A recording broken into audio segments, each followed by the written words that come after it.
Isang mapagpalang araw po sa ating lahat. Welcome to my YouTube channel. This is DJ Master. Hello po sa lahat ng mga subscribers ko po. Sa 1,235, kung tayo nagkakamali, yun po. Bigla ako nag-crave ng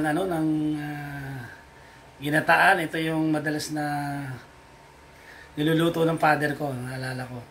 At saka may mga nagre-request na ulitin ko na itong ginataang page. Yun. So, ipipicture natin ulit yung ginataang page, ang ating po tayo sa ngayon. So, hindi natin patatagalin. Pero bago tayo magpatuloy, baka pwede naman mag-request dyan sa mga hindi pa nakapag-subscribe. Mag-subscribe na kayo sa akin channel na Azucena TV. At pakiclick na rin yung notification bell para maging updated kayo sa mga videos na gagawin ko pa po. So, ito na po, hindi natin patatagalin. Siyempre, ginataang page, yan. Kailangan natin ng page. Ito actually, ito 190 pesos nabili ko. Bihira na yung nagtitinda nito, yan. Alam ko, no? So, ang gagawin nyo rito sa pagi, pinakuluan ko lang yan para maalis yung lang sa nilagyan ko ng luya, ng asin at konting paminta. Yan. Kailangan malambot siya. Ito, no? No, siguro mga almost 30 minutes kong pinakuluan yan. Yan. So, pag napakuluan nyo na yan, mamaya hihimayin natin yan. Tapos, sa mga ingredients lang nyo lang, kailangan ito, tanglad, lemongrass, yan. Meron tayong pinitpit na luya. Tapos pinitpit na bawang, meron tayong sibuyas. Wala tayong tinatago, ginisimags talaga. Ginisabix ang ginagamit ko. Ayoko na magic sarap. Yun ang preference natin. So panimpla ko, asin, pero hindi natin ubusin yan. Tatsansyan lang natin. Tapos kailangan natin ng malunggay. Tapos ito yung unang gata, yung purong gata. Kailangan natin yan. Tapos gagamit tayo ng ito yung pangalawang gata, pangalawang tiga. By the way, kailangan, ito yung pinagpakulo ng pagi kung kailangan natin ng sabaw. At kailangan natin ng siling berde.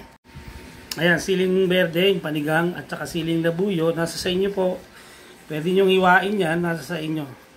So, kukontrolin ko na yung anghang kasi baka hindi kaya ni na-miss ko kumain ng ganito. Ayan. So, ito na, hindi natin patatagalin. Okay? So, buksan na natin itong kala natin. So, ito po, ang gagawin kong procedure po, ito talaga yung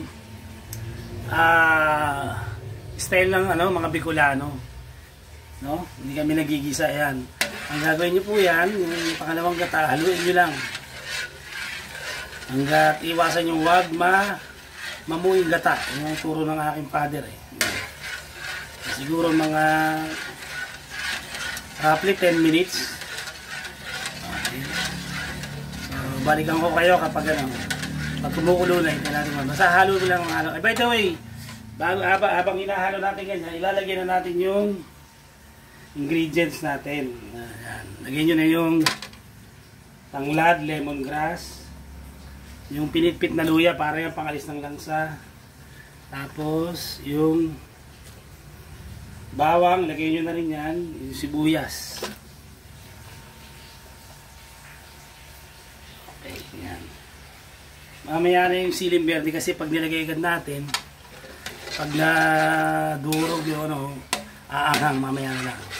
Yan, halo lang ng halo po mga ka-DJ hanggat kumulo. Balikan ko kayo mga ka-DJ kapag kumulo na. Okay, pakita ko sa inyo kailan hugas na po tayo ng kamay, malinis yung ating kamay. Ang gagawin nyo po dyan, pagkatapos yung pakuluan, hihimayin nyo po yan. Yan. Yan. Himayin nyo parang manok po. Yan. Yan. Gusto ko medyo malaki-laki para wag masyadong sila. Para may nangunguya ka. So, ganyan lang po.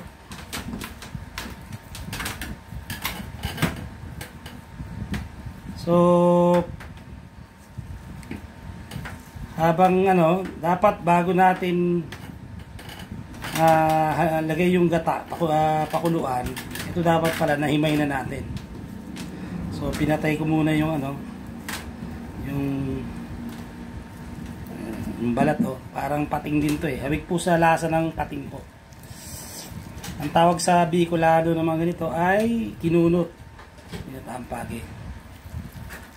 Nga pala, binabati ko yung aking mga kamag-anak niya sa Bicol, Marina Aldaw sa Idong Gabos. Sa partido, may mga kamag-anak tayo, Telegrapo. Saan pa ba? Sa Sipukot. Saan pa ba? Sa lahat ng mga Bicolano niya, mga Oragon. Ayan, ganyan. So, ganyan lang. Hanggang...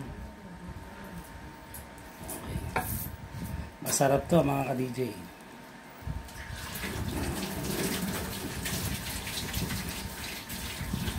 Okay, hanggat lahat ganyan gagawin natin. So, balikan ko kayo mga ka-DJ. So, ganyan lang mga ka-DJ. Halo lang tayo ng halo. Yan. Talagang sasamahan nyo ng tiyaga at pagmamahal. Yan ang sikreto. Para makapagluto kayo na itong masarap na ginataang pagi. O nga pala, binabati ko ating mga kababayan dyan sa Bisaya. Maayong buntag sa tanan. May mga ano rin pala tayo followers sa Bisaya. Yan, maayong buntag. Tapos ano sa Korea, yan, may mga viewers din tayo. Annyeonghaseyo. Annyeonghaseyo. Yan. Ating mga viewers sa China, yan. Ni hao.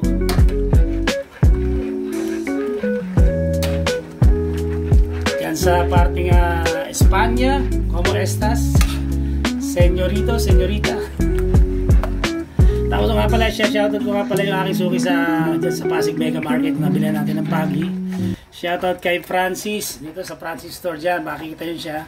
Titinda siya ng mga maya-maya, talakitok mga malalaki isda pagi.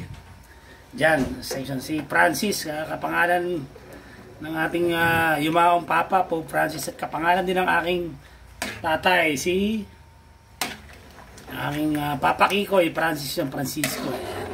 So, shoutout sa iyo. Francis sa ating suki dyan sa Pasig Mega Market. Konting to, malapit na itong kumulo. Okay mga ka-DJ, kumukulo na yan. Inabot siya ng mga 7 minutes lang po mga ka-DJ. So, yan, pagkulo, lalagyan na natin yung hinimay nating pagi na pinakuluan natin, di ba to? Wala kasi akong assistant. Ayan. Ayan na, lagyan na natin yan.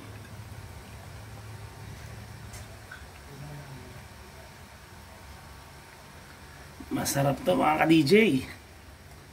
Ito talaga yung traditional way na pagluluto ng ginatang pa mga Bicolano.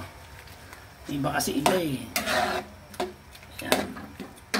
Ang bango niya. Importante itong lemongrass, itong tanglad, tsaka luya. Tapos tsaka nyo na ilagay yung itong siling berde. Tapos, tayo siguro tatantaran ko ng konting sili. Balikan ko kayo. Okay mga DJ, ito lang. Isang piraso lang.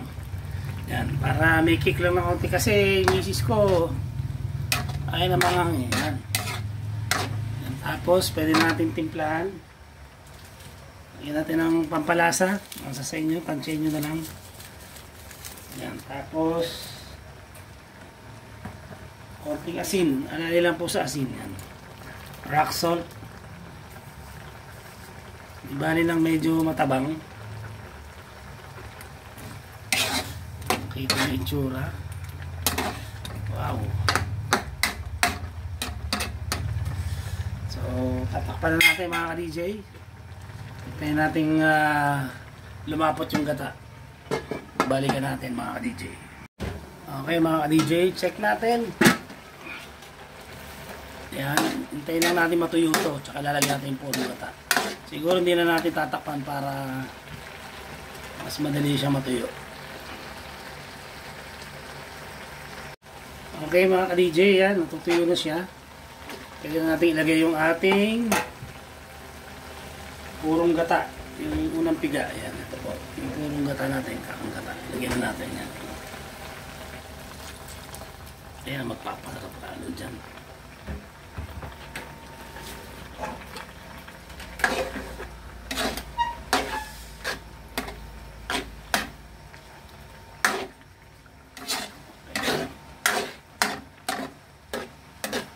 Tapos, isunod mo natin yung ating malunggay. Yan. Panghuli ito kasi madali lang itong maluto itong daon ng malunggay.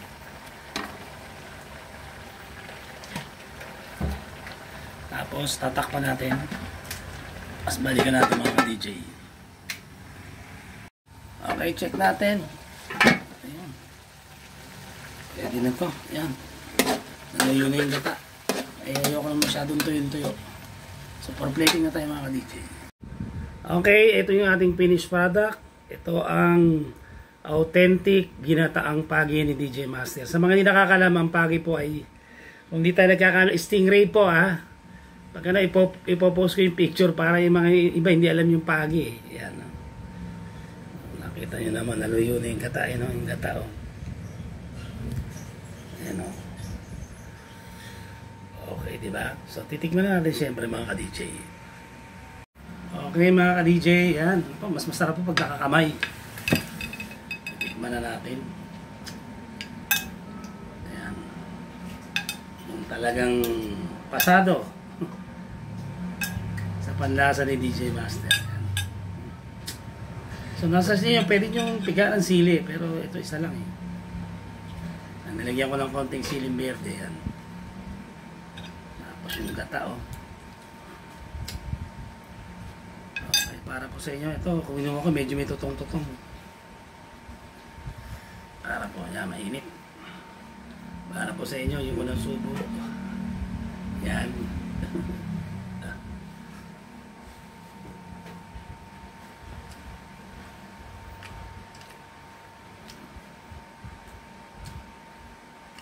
Excellent.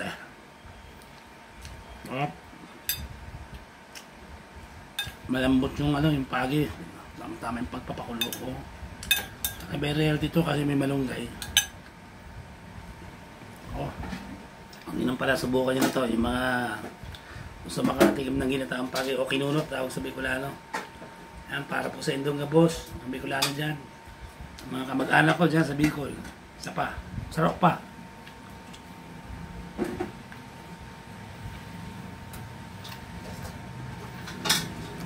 Ayos. Yun. Ayun ito mga anak ko, hindi kilala ng ginataan eh. Ginataang pagi, stingray. Yun. Double thumbs up. Ako na nagsasabi sa inyo, hindi kayo magsisisi. Subukan nyo na to. 190 pesos din ba? Medyo yung gata pa lang ay medyo mahal. Maliit pa to, nabili namin 40 pesos. Yung pinakamura 35 pesos sa suki na medyo ewan ko nagmahal. Wala nang nagmahal na araw eh, hindi na bumalik yung presyo. Ewan ko ba? Medyo mga 300 pesos to. Pero kung ibebenta mo to, ilang serving na to. Kaya lang pang sarili lang to. So ayun lang, sana po inagusto niyo itong ginataang pagi ni DJ Master, authentic style, yung talagang ito yung traditional way na pagluluto, yung pagluto ng ginataang pagi ng mga Bicolano. Yan sineshare ko sa inyo dahil tayo may dugong Bicol tayo. Both my parents are from Bicol. Mother ko sa Naga. Yan, shoutout sa mother ko kay Mama Lidia. Yung papa ko sa Partido San Jose, Camarines Sur. So, ayun lang po. Bago ko tapusin itong vlog na to, ayun, shoutout sa aking mga subscribers. Yung 1,235, kung tayo hindi nagkakamali, yan. Maraming salamat sa patuloy niyong pagsuporta. Yung mga dati kong estudyante, from Hook, from Carson, Charles Becquerel, Hertz Boyle, yan lahat kayo. Tsaka mga dating estudyante kay John Carlo Escotillo na lagi nakasuporta. Yan, big shoutout sa iyo. Kay Brent Artienda, yung dati pa, sa mga estudyante ko. Kay Chancing ba yun? Kasi ako na mali yun. Basta lahat kayo, hindi ko na kayo may isa-isa. Yun, sa aking dalawang anak na si Lovely Daphne Azucena, kay estudyante trader, Christian J. Azucena, sa aking may bahay, si Madam Joanna Paulita Azucena. Yan. So, bibigyan ko nito yung aking bila, si Ronald. Ronald, yung nanonood kaya pa. Patitingin ko to, tsaka dito sa bayaw ko rito. So, ayan kay Sir Loquel Pontamillas, kay Nanay Raquel Robrigado, kay Sir Dan Restipicar, yan. Sa Region 10, mga kaibigan natin sa Central, kay Donald Di Pontorum, sa Marikina, kay Pareha, kay Johnny, yan. Napakasarap nito. pwedeng pampulutan, pang-ulam, nasa sa'yo, bahala na kayo. Yun, sana po ay may natutunan naman kayo. Maraming salamat sa mga sumama sa akin hanggang dulo.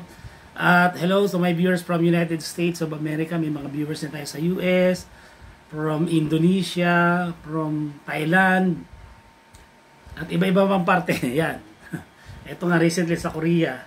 At dito sa Pilipinas, meron tayo sa Bisaya, from Mindanao. Dagang salamat sa tanan. Yan, maraming salamat sa mga Bicolano. Mabalos sa Indong Gabos. Yan, mabalos. Yan, yan. Ilan po siguro dito natin tatapusin ni DJ Master itong vlog na ito. Pasamantala nagpapaalam po si DJ Master nagsasabing laban lang. God bless you all. Bye. See you on my next vlog.